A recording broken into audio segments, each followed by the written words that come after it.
বন্ধুকে আহত বন্ধুকে টানতে টানতে যাচ্ছে, তারপরেও পুলিশ এসে আবার গুলি করার ভয় দেখাচ্ছে, ও তারপরেও ছেড়ে যায়।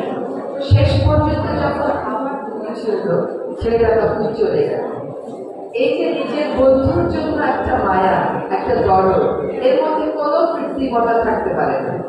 আমার বারবার মনে হয় যে ছেলেটাকে একটা গাড়ি থেকে ফেলা হলো রোড ডিভাইডারে, সে তখন নিঃশ্বাস নিচ্ছিল।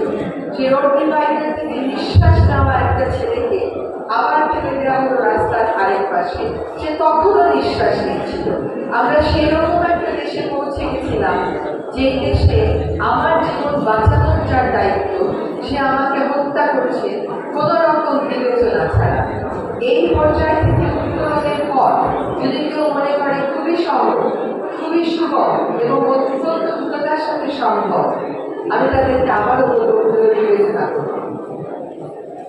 আমাদেরকে ওই বিষয়টি মাথায় রেখে কোথায় নেমে গেছিল সবাই, সেখান থেকে তাকে আবার উত্তরণ ঘটাতে, সে উত্তরণ ঘটানোর সেই রাস্তা কখনো সহজ হবে না, কখনো মসৃণ হবে না, সেখানে পদে পদে বাধা আসবে।